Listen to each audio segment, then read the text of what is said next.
नहमदुहु व नुसल्ली अला रसूलिहिल करीम अम्मा बाद फ़अऊज़ु बिल्लाहि मिनश्शैतानिर रजीम बिस्मिल्लाहिर्रहमानिर्रहीम।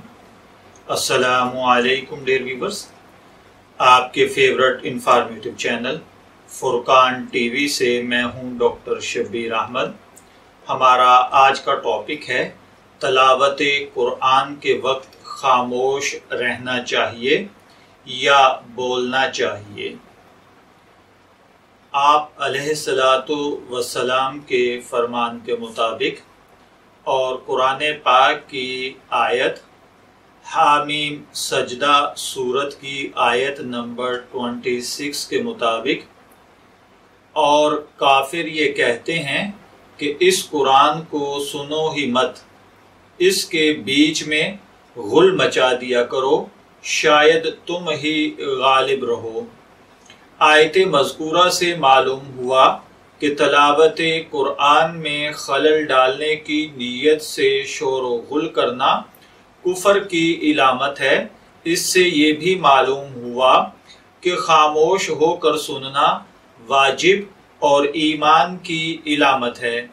आजकल रेडियो, टीवी, इंटरनेट वगैरह पर कुरान पाक की तलावत सुनी जाती है, तो इसकी ऐसी सूरत इख्तियार कर ली गई है कि हर होटल में या घरों में मजमा के मौके पर टीवी, रेडियो या फिर किसी भी इलेक्ट्रॉनिक डिवाइस की आवाज़ को खोल दिया जाता है, जिसमें कुरान पाक की तलावत हो रही होती है और लोग अपने अपने धंधों में लगे रहते हैं और बाज़ औक़ात तो खाने पीने में मशगूल रहते हैं। इसकी सूरत हाल वो बन जाती है जो कुफ़ार की इलामत थी।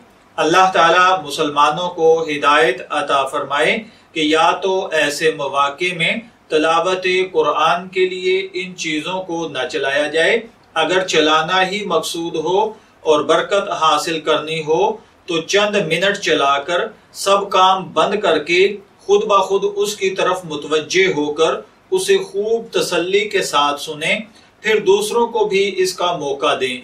जब आप चंद मिनट ये बरकत हासिल कर लें तो फिर आप बाकी अपने काम करें और कुरान पाक की तलावत को बंद कर दें। एक तरफ तलावत कुरान हो रही होती है, दूसरी तरफ लोग अपने काम धंधों में लगे होते हैं, तो ये बेअदबी है, गुस्ताखी है और सूरह सजदा की इस आयत के मुताबिक ये कुफार की इलामत है। अल्लाह ताला हम पर अपना करम और फजल फरमाए।